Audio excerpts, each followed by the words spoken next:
ओम नमः शिवाय। शिवजी सदा सहाय। ओम नमः शिवाय। गुरुजी सदा सहाय। उमा संहिता का अध्याय 46। संपूर्ण देवताओं के तेज से देवी का महालक्ष्मी रूप में अवतार और उनके द्वारा महिषासुर का वध। ऋषि कहते हैं, राजन, रंभ नाम से प्रसिद्ध एक असुर था जो दैत्य वंश का शिरोमणि माना जाता था। उससे महातेजस्वी महिष नामक दानव का जन्म हुआ था। दानवराज महिष समस्त देवताओं को युद्ध में पराजित करके देवराज इंद्र के सिंहासन पर जा बैठा और स्वर्गलोक में रहकर त्रिलोकी का राज्य करने लगा। तब पराजित हुए देवता ब्रह्मा जी की शरण में गए। ब्रह्मा जी भी उन सबको साथ ले उस स्थान पर गए जहाँ भगवान शिव और विष्णु विराजमान थे। वहां पहुंचकर सब देवताओं ने शिव और केशव को नमस्कार किया तथा अपना सब वृत्तांत यथार्थ रूप से ब्यौरेवार कह सुनाया। वह बोले, भगवान, दुरात्मा महिषासुर ने हम सबको समरांगण में जीतकर स्वर्गलोक से निकाल दिया है, इसलिए हम इस मृत्यु लोक में भटक रहे हैं और कहीं भी हमें शांति नहीं मिल रही है। उस असुर ने इंद्र आदि देवताओं की कौन कौन सी दुर्दशा नहीं की। सूर्य, चंद्रमा, वरुण, कुबेर, यम, इंद्र, अग्नि, वायु, गंधर्व, विद्याधर और चारण, इन सब के तथा अन्य लोगों के भी जो कर्तव्य कर्म है, उन सबको वह पाप आत्मा असुर स्वयं ही करता है। उसने दैत्य पक्ष को अभेदान कर दिया है। इसीलिए हम सब देवता आपकी शरण में आए हैं। आप दोनों हमारी रक्षा करें और उस असुर के वध का उपाय शीघ्र ही सोचें, क्योंकि आप दोनों ऐसा करने में समर्थ हैं। देवताओं की यह बात सुनकर भगवान शिव और विष्णु ने अत्यंत क्रोध किया। रोष के मारे उनके नेत्र घूमने लगे। तब अत्यंत क्रोध से भरे हुए भगवान शिव और विष्णु के मुख से तथा अन्य देवताओं के शरीर से तेज प्रकट हुआ। तेज का वह महान पुंज अत्यंत प्रज्वलित हो 10 दिशाओं में प्रकाशित हो उठा। दुर्गा जी के ध्यान में लगे हुए सब देवताओं ने उस तेज को प्रत्यक्ष देखा। संपूर्ण देवताओं के शरीर से निकला हुआ वह अत्यंत भीषण तेज एकत्रित हो एक नारी के रूप में परिणित हो गया। वह नारी साक्षात महिषद्रनी देवी थी। उनका प्रकाशमान मुख भगवान शिव के तेज से प्रकट हुआ था। भुजाएं विष्णु के तेज से उत्पन्न हुई थी। केश यमराज के तेज से आविर्भूत हुए थे। उनके दोनों स्तन चंद्रमा के तेज से प्रकट हुए थे। कटिभाग इंद्र के तेज से तथा जंगा और उरु वरुण के तेज से पैदा हुए थे। पृथ्वी के तेज से नितंब और ब्रह्मा जी के तेज से दोनों चरणों का आविर्भाव हुआ था। पैरों की उंगलियां सूर्य के तेज से और हाथ की उंगलियां वसुओं के तेज से उत्पन्न हुई थी। नासिका कुबेर के, दांत प्रजापति के, तीनों नेत्र अग्नि के, दोनों भौहें साध्य गण के, दोनों कान वायु के तथा अन्य देवताओं के तेज से प्रकट हुए थे। इस प्रकार देवताओं के तेज से प्रकट हुई कमलालय लक्ष्मी ही वह परमेश्वरी थी। संपूर्ण देवताओं की तेजो राशि से प्रकट हुई उन देवी को देखकर सब देवताओं को बड़ा हर्ष प्राप्त हुआ, परंतु उनके पास कोई अस्त्र नहीं था। ये देख ब्रह्मा आदि देव देवेशों ने शिवा देवी को अस्त्र से संपन्न करने का विचार किया। तब महेश्वर ने महेश्वरी को शूल समर्पित किया।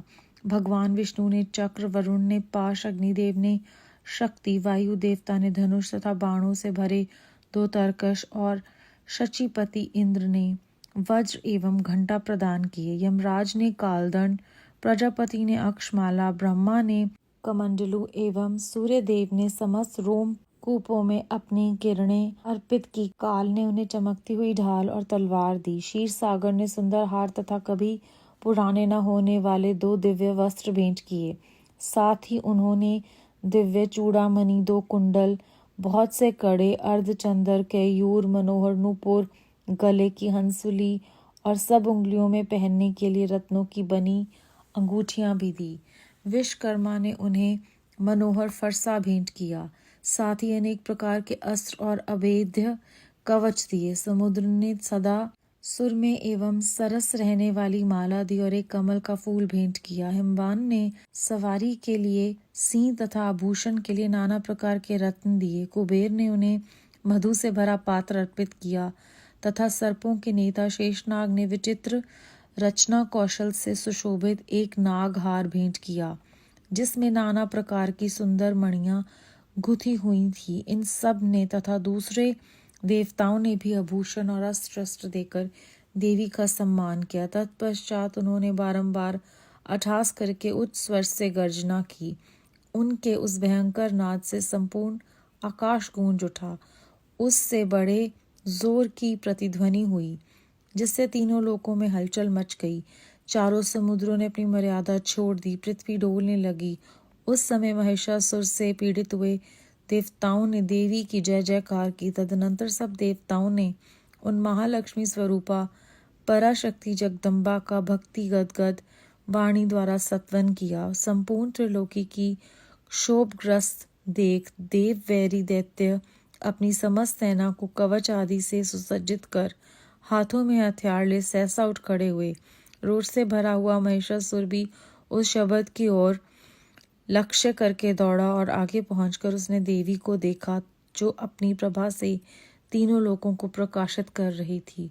उस समय महिषासुर के द्वारा पालित करोड़ों शस्त्रधारी महावीर वहां आ पहुंचे। चिक्षुर, चामर, उद्गर, कराल, उद्धत, बाक्षकल, ताम्र, उग्रास्य, उग्रवीर्य, बिडाल, अंधक, धुरधर, दुर्मुख, त्रिनेत्र और महाहनु ये तथा अन्य बहुत से युद्ध कुशल शूरवीर समारांगण में देवी के साथ युद्ध करने लगे। वे सब के सब अस्त्र शस्त्रों की विद्या में पारंगत थे।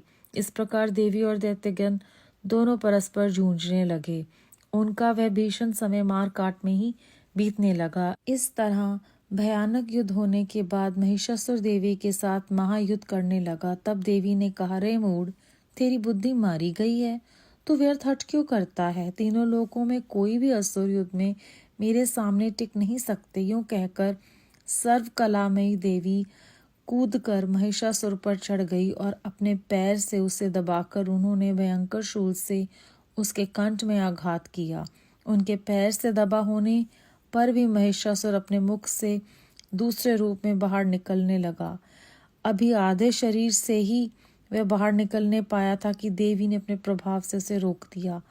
आधा निकला होने पर भी वह महाअधम दैत्य देवी के साथ युद्ध करने लगा। तब देवी ने बहुत बड़ी तलवार से उसका सर काटकर उस असुर को धराशायी कर दिया। फिर तो उसके सैनिक गण हाय हाय करके नीचे मुख किए भयभीत हो रणभूमि से भागने लगे और त्राही त्राही की पुकार करने लगे। उस समय इंद्र आदि सब देवताओं ने देवी की स्तुति की, गंधर्व गीत गाने लगे और अप्सराएं नृत्य करने लगी। राजन, इस प्रकार मैंने तुमसे देवी के महालक्ष्मी अवतार की कथा कही है। अब तुम सुस्थिर चित्त से सरस्वती के प्रादुर्भाव का प्रसंग सुनो। अध्याय 46 समाप्त। इस अध्याय में हमने जाना किस प्रकार जो रंभ नाम के प्रसिद्ध असुर था, जो दैत्य वंश का शिरोमणि माना जाता था, उससे महातेजस्वी महिष नामक दानव का जन्म हुआ था। उसने सभी देवताओं को जब पराजित कर दिया और वो देवता जो हैं वो इंद्र के पास आए, तो ब्रह्मा जी देवताओं के साथ शिव जी और विष्णु जी के पास गए। उन्हें जाकर बताया कि हम मृत्यु लोक में भटक रहे हैं क्योंकि हम युद्ध में महिषासुर से हार गए हैं। देवताओं की ये बात सुनकर शिव जी और विष्णु जी को क्रोध आ गया। उस तेज से और समस्त देवताओं के तेज से निकला हुआ वो तेज एकत्रित हो एक नारी के रूप में परिणित हो गया और वो नारी कोई और नहीं बल्कि लक्ष्मी जी ही थी।